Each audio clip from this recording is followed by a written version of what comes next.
नमस्कार मित्रांनो, आपण लास्ट फोर्थ युनिटला आपण बघितलं होतं performance evaluation parameter for banks, non profit organisations, retail stores आणि सोशल ऑडिट बघितलं होतं. ह्या पर्टिक्युलर युनिट नंबर 5 मध्ये आपण बघणार आहोत performance evaluation parameters for e commerce बघणार आहोत.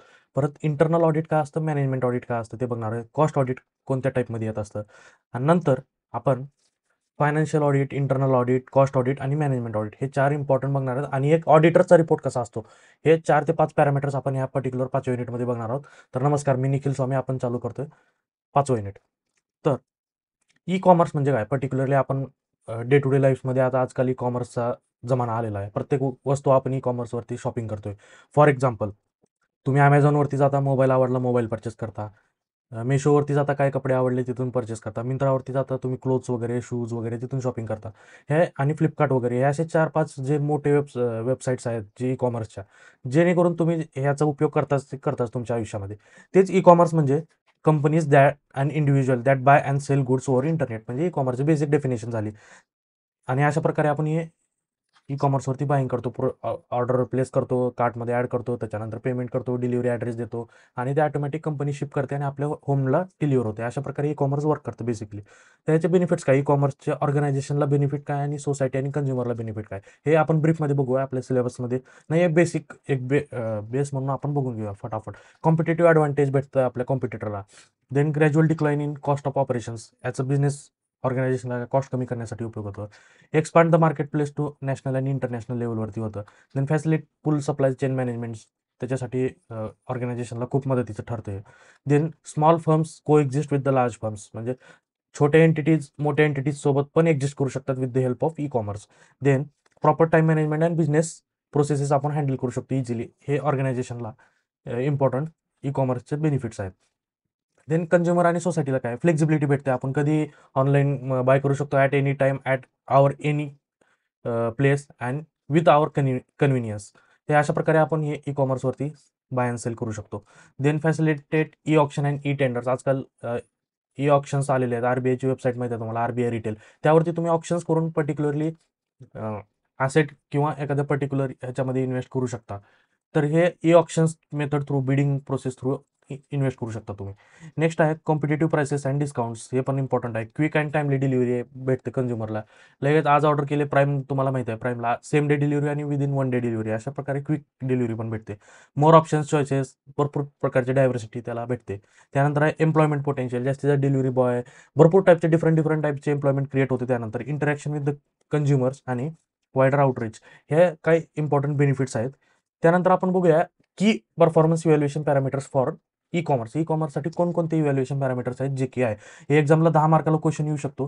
हे 10 मार्काला जर क्वेश्चन आला तर तुम्ही हे 10 पॉईंट लिहून आले पाहिजेत, जेणेकरून तुम्हाला जास्तीत जास्त मार्क पडले पाहिजेत.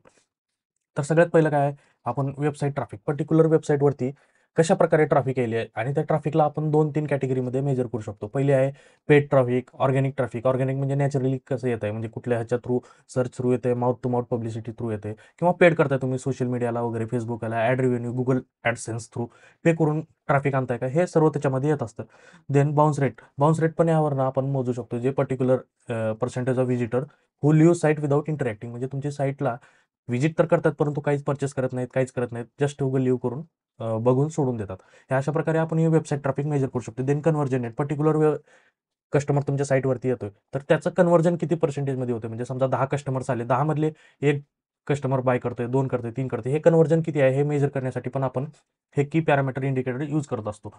त्याच्यामध्ये कन्व्हर्जन बाय ट्रॅफिक सोर्स, म्हणजे organic traffic through, paid traffic through आणि वेगवेगळ्या सोशल मीडिया थ्रू जे ट्रॅफिक येत आहे त्याच्या थ्रू कन्व्हर्जन किती पर्सेंट आहे हे पण मेजर करणं गरजेचं असतं आपल्याला, जेणेकरून जास्तीत जास्त आपण इफिशियंटली आपले रिसोर्सेस अलोकेट करू शकतो. समजा सोशल मीडिया थ्रू आपल्याला जास्त कस्टमर्स भेटत आहेत आणि जास्तचं कन्व्हर्जन रेट आहे, तर आपण जे फिजिकली ॲडव्हर्टायझिंग वगैरे करतोय ते बंद करून सोशल मीडियावरती फोकस करू शकतो. अशा प्रकारे अनालिसिस करणं गरजेचं असतं. नेक्स्ट आहे ॲव्हरेज ऑर्डर व्हॅल्यू. तर पर्टिक्युलरली एखादा कस्टमर आला तुमच्या साईटवरती तर किती मिनिमम त्याची ऑर्डर आहे हे बघणं पण गरजेचं असतं. Spend by customer per transaction हे आपण यामध्ये मोजत असतो. Then customer acquisition cost. एखादा कस्टमरला तुम्ही तुमच्या साईटवरती, तुमच्या ॲपवरती घेऊन येत आहे, कोणकोणत्या वेनं, पेडनं, ऑर्गॅनिक वेनं, तर ते घेऊन येण्यासाठी त्याला कॉस्ट लागते काहीतरी. तर ते कॉस्ट पर इंडिव्हिज्युअल किती आहे हे पण गरजेचं असतं, जेणेकरून आपल्याला आपली इफिशियंटली प्रोडक्ट लिस्टिंग करायचं आहे, कोणत्या प्रकारे आपल्याला जास्त आउटपुट भेटतोय आणि कन्व्हर्जन जास्त होते, ह्या थ्रू आपण मेजर करू शकतो. देन आहे customer retention. Particularly customer retain राहतोय का आपल्याकडे, रिपिटेटिव्ह त्याचे ऑर्डर आहेत का, हे पण मेजर करणं गरजेचं असतं, जेणेकरून आपल्याला त्या कस्टमरला व्यवस्थितरित्या टार्गेट करता येतं नेक्स्ट टाईममध्ये. देन आहे कस्टमर सॅटिस्फॅक्शन. NPS स्कोअर म्हणून असतं आणि हे कस्टमर सॅटिस्फॅक्शन स्कोअर, एक 2 टाईपचे स्कोअर्स असतात. ह्या 2 स्कोअरवरनं आपण मेजर करू शकतो पर्टिक्युलर कस्टमर सॅटिस्फाईड आहे का नाही सर्व्हिसेसबद्दल तुमच्या. त्यावरनं आपण एक फीडबॅक कलेक्ट करून आपल्या ऑर्गनायझेशनच्या जे कमतरता आहेत किंवा काही विकनेसेस आहेत त्याला इम्प्रूव्ह करून आपण इम्प्रोव्हायझेशन करून नेक्स्ट स्टेप्सला मूव्ह ॲड करू शकतो. देन आहे इन्व्हेंटरी मॅनेजमेंट. पर्टिक्युलरली तुमची इन्व्हेंटरी कशा टाईपने मॅनेज करताय तुम्ही, रिऑर्डर पॉईंट काय तुमचा, त्यानंतर इन्व्हेंटरी तुमची संपण्याच्या आधी किती वेळात तुम्ही त्याला रिप्लेनिश करताय, किती वेळात त्याला भरताय, ते पण गरजेचं असतं, जेणेकरून तुमचं ओव्हरऑल इन्व्हेंटरी मॅनेजमेंट चांगल्या प्रकारे झालं पाहिजे. आणि स्टॉक आउट रेट काय, किती प्रमाणात तुमचं स्टॉक आउट होईल आहे पर्टिक्युलर स्टॉक, हे पण गरजेचं असतं. त्यानंतर days of inventory in hand, म्हणजे किती दिवसाची इन्व्हेंटरी आपल्या शिल्लक आहे सोबत, तर ते पण गरजेचं आहे. ऑर्डर फुलफिलमेंट आणि शिपिंग, तर shipping speed accuracy, shipping cost, percentage of revenue हे किती आहे हे पण गरजेचं आहे. परत पर्सेंटेज ऑफ ऑर्डर रिटर्न, किती प्रमाणात ऑर्डर आपल्याला रिटर्न येत आहेत, कशामुळे रिटर्न येत आहेत, तर ते पण मोजलं पाहिजे. प्रोडक्ट क्वालिटीमुळे येतात का, रॉंग आयटम शिपमुळे येतात का, अदर एरर्स डिफेक्ट्समुळे येत आहेत, तर ते पण आपल्याला कॅटेगराईज करून त्याच्यावरती इफिशियंटली काम करणं गरजेचं असतं मित्रांनो. नेक्स्ट आहे mobile responsiveness. Percentage of sales from mobile devices. Particularly तुमचं ॲप असतं Amazon, फ्लिपकार्ट, तर त्या ॲप थ्रू किती ट्रॅफिक केले, किती कन्व्हर्जन होले, हे पण गरजेचं असतं. आणि एखादा ग्राहक मोबाईलला किती रेस्पॉन्सिव्ह आहे, का त्याला वेबसाईटच हँडी वाटते का मोबाईल हँडी वाटतं, हे गरजेचं असतं मोजणं, जेणेकरून आपण पर्टिक्युलरली ते रिव्हेन्यू मोबाईल साईट आपण ऑप्टिमाइज करू शकतो. देन आहे फायनान्शियल. तुमचा ओव्हरऑल फायनान्शियल परफॉर्मन्स कसा आहे, रेव्हेन्यू किती येईल आहे, प्रॉफिट किती, EBITDA किती, नेट प्रॉफिट किती, हे अशा प्रकारे आपण वेगवेगळ्या टाईपमध्ये कॅटेगराईज करू शकतो.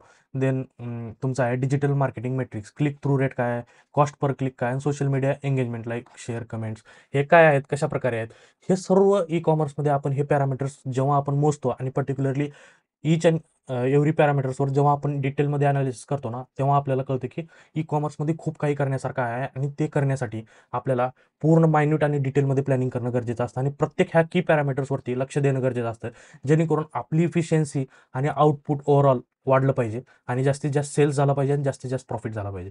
अशाच प्रकारे आपण ई-कॉमर्सला मेजर करू शकतो. व्हिडिओ आवडला तर आत्ताच्या आत्ता लाईक करा, जेणेकरून आपण पण प्रमोट करू आपल्या साईटला, आपल्या वेबसाईटला, जेणेकरून तुमच्यासारख्या विद्यार्थ्यांचा फायदा होईल. नेक्स्ट आहे ऑडिट. ऑडिट पर्टिक्युलरली काय असतं, आपण डे टू डे लाईफमध्ये बघतो ऑडिट. ह्याचं ऑडिट आहे, पर्टिक्युलर ऑर्गनायझेशनचं ऑडिट चालू आहे, मार्च एंडिंग चालू आहे, आता ऑडिटचे कामं असतात. बँकेत गेलात कुठं, आता बँक आज बंद आहे, ऑडिटचे काम आहेत, हे तुम्ही ऐकतात दरवेळेस तुमच्या डोक्यामध्ये ऑडिट जात असतात. ऑडिट म्हणजे काय, जे आपण फायनान्शियल इयरमध्ये जे काही ट्रान्झॅक्शन्स करतो त्याला एक इंटरनल आणि एक्सटर्नल व्यक्ती येतात आणि त्याला व्हेरीफाय करतात तुमचे क्लेम्स आणि तुमचे ट्रान्झॅक्शन्स, तुमचे फायनान्शियल परफॉर्मन्स, जेणेकरून तुमच्या ऑर्गनायझेशनची इफिशियन्सी आणि ट्रान्सपरन्सी, अकाउंटेबिलिटी मेजर करण्यासाठी हे गरजेचं असतं. तर त्याची डेफिनेशन काय, it is the examination or inspection of various books of accounts by auditor followed by physical checking of inventory to make sure that all departments are following documented system of recorded transactions. It is done to ascertain accuracy of financial statement provided by the organization. आपण जे म्हणलो cross verification करणे, जास्तीत जास्त accuracy maintain करणे आणि transparency and accountability provide करणे, हे ऑडिटचं मोस्ट इम्पॉर्टंट पॅरामीटर आहे. देन ऑडिटिंगचे प्रिन्सिपल्स काय मित्रांनो, प्रिन्सिपल्स ऑडिटिंगचे म्हणजे ज्यावरती ऑडिट आपलं बेस आहे. तर सगळ्यात पहिला इंटिग्रिटी. इंटिग्रिटी म्हणजे काय, ऑनेस्टीचं नेक्स्ट व्हर्जन. म्हणजे integrity is the honesty plus uncompromised ethical principles. म्हणजे तुम्ही जेव्हा तुमचे इथिकल प्रिन्सिपल स्ट्रॉंग असतात विथ द ऑनेस्टी, देन तुम्ही इंटिग्रल पर्सन आहे, इंटिग्रिटीचे पर्सन आहे असं तुमची ओळख असते. तर ते इंटिग्रिटी आपल्या ऑडिटमध्ये असलं पाहिजे. आणि फेअर रिप्रेझेंटेशन, म्हणजे प्रत्येक तुमच्या ऑर्गनायझेशनचे एंटिटीज आहेत, प्रत्येकाला फेअर रिप्रेझेंटेशन दिलं पाहिजे विदाऊट एनी बायस, जेणेकरून आपण इफिशियंटली एक इक्वल अप्रोचने आपण त्याला ट्रीट करू शकू. Then I due professional care. एकदम प्रोफेशनल वेने काम केलं पाहिजे, केअरिंग केली पाहिजे विदाऊट एनी निग्लिजन्स. आणि त्यामध्ये ऑडिटमध्ये एखादी चूक सापडली तर मित्रांनो आपल्या ऑर्गनायझेशनचं रेप्युटेशन खूप खराब होत असतं. त्यामुळे प्रोफेशनल केअर हे खूप गरजेचं असतं. Then confidentiality. सिक्रेट, तुमच्या ऑर्गनायझेशनच्या काही गोष्टी आहेत त्याला सिक्रेटली ठेवणं आणि कॉन्फिडेन्शियल ठेवणं हे खूप गरजेचं असतं. जर कॉन्फिडेन्शियलिटी बाहेर जर लीक होत असेल तर त्या ऑर्गनायझेशनचा काय अर्थ. त्यामुळे हे पण खूप महत्त्वाचं पॅरामीटर आहे. Then independence. ऑडिटला आपण इन्फ्लुअन्स नाही केलं पाहिजे, की असंच करा, ह्याला लक्ष देऊ नका, हे पर्टिक्युलर चूक झाली, आपण नेक्स्ट टाइमला इम्प्रूव्ह करतो, असं नसतं. ऑडिटरला चूक म्हणजे चूक, तिथं नोटिंग दिलीच पाहिजे ऑडिटरने. तर त्याला झालं इंडिपेंडन्स. आणि देन आहे इव्हिडन्स बेस्ड अप्रोच, म्हणजे प्रत्येक गोष्ट आहे जे सायंटिफिक वेने आणि इव्हिडन्स बेसने तुम्ही त्याला ट्रीट केलं पाहिजे. ह्या अशा प्रकारे ऑडिटिंगचे प्रिन्सिपल्स आहेत. तर एक इम्पॉर्टंट क्वेश्चन येतं, की तुम्हाला audit as a performance measurement tool describe करा म्हणून येऊ शकतो क्वेश्चन. तर त्यावेळेस काय करू शकतो आपण, हे अशा टाईपने हे 4 पॉईंट लिहू शकतो. कोणकोणते आहेत? तर सगळ्यात पहिले डेफिनेशन लिहायचे. Audit serve as a performance measurement tool by providing independent assessment of organisation, operation, process and financial records. ऑर्गनायझेशनच्या ऑपरेशन, प्रोसेस आणि फायनान्शियल रेकॉर्डला इंडिपेंडंट वेने ॲसेस करणे, याला म्हणतो आपण audit. Then it helps stakeholders to evaluate efficiency, effectiveness, and compliance of organizational activities. Identify areas for improvement, ensure accountability and transparency. Accountability, transparency, and compliance to the regulatory structure, it is the foremost important thing in the audit. तर ह्या गोष्टी लक्षात ठेवून काम केलं पाहिजे मित्रांनो. Then 4 major गोष्टी आहेत जे audit as a measurement tool आपण जेव्हा बघतो, तर 4 कोणत्या गोष्टी आहेत? सगळ्यात पहिले त्यामध्ये येतं फायनान्शियल ऑडिट, देन येतं इंटरनल ऑडिट, त्यानंतर येतं तुमचं कॉस्ट ऑडिट आणि मॅनेजमेंट ऑडिट. ह्या 4 गोष्टी तुम्ही audit as a measurement tool आला तर लिहून यायचं. तर फायनान्शियल ऑडिटमध्ये काय असतं? Financial audit it is the examination of financial statement and ensure they present true and fair view of the organisation financial position. ऑर्गनायझेशनच्या फायनान्शियल पोझिशनबद्दल एक ट्रू पिक्चर आपल्यासमोर शो केलं पाहिजे, जेणेकरून आपण विदाऊट एनी त्याच्यामध्ये निग्लिजन्स आणि विदाऊट एनी मॅनिप्युलेशन आपण एक ट्रू पिक्चर समाजासमोर किंवा एक आपल्या सोसायटीसमोर ठेवलं पाहिजे. देन फोकस काय त्याचं? इंटरनल ऑडिटचं. It focuses on the financial record, transaction controls to detect errors, frauds and non compliance.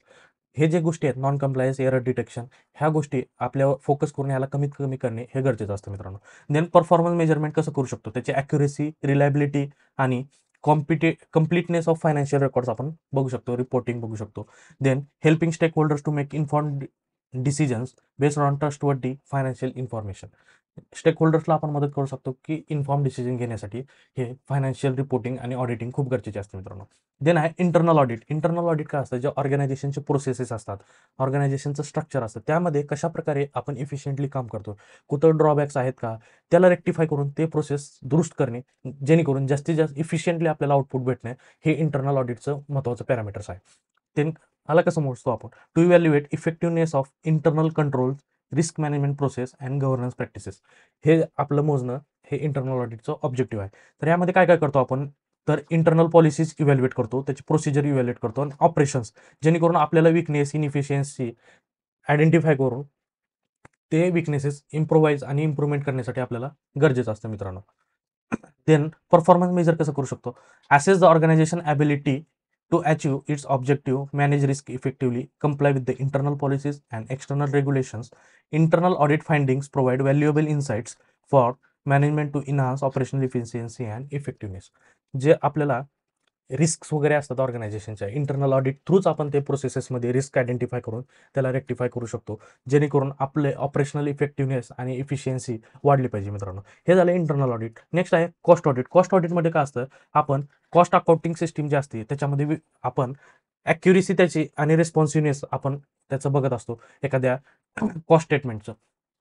आणि त्यामध्ये आपण काय करतो? बेसिकली आपलं फोकस काय असतं? तर review of the cost records, method, allocation to ensure compliance with the cost accounting standards and principles. जे कॉस्ट अकाउंटिंग स्टँडर्ड्स आणि प्रिन्सिपल्स आहेत त्याच्यासोबत आपल्याला ॲडजस्टमेंट करून त्याला कंप्लाय करणं हे गरजेचं असतं कॉस्ट अकाउंटिंगमध्ये. यामध्ये कॉस्ट अकाउंटिंगमध्ये काय असतं? बेसिकली कॉस्ट रिलेटेड जे स्टेटमेंट्स असतात तुमचे, कॉस्ट ओव्हरऑल तुमची ऑप्टिमाइज ठेवणे आणि त्याला मॅनेज करणे, जेणेकरून इन्फ्लेशन वगैरे त्यावरती जास्तीत जास्त परिणाम नाही झाला पाहिजे आणि कस्टमरला तुमच्या आणि तुमच्या ऑर्गनायझेशनमध्ये एक स्टँडर्डाइज प्रोसेस पाहिजे, जेणेकरून हे कॉस्ट आपल्याला ऑडिटमध्ये महत्त्वाचं असतं.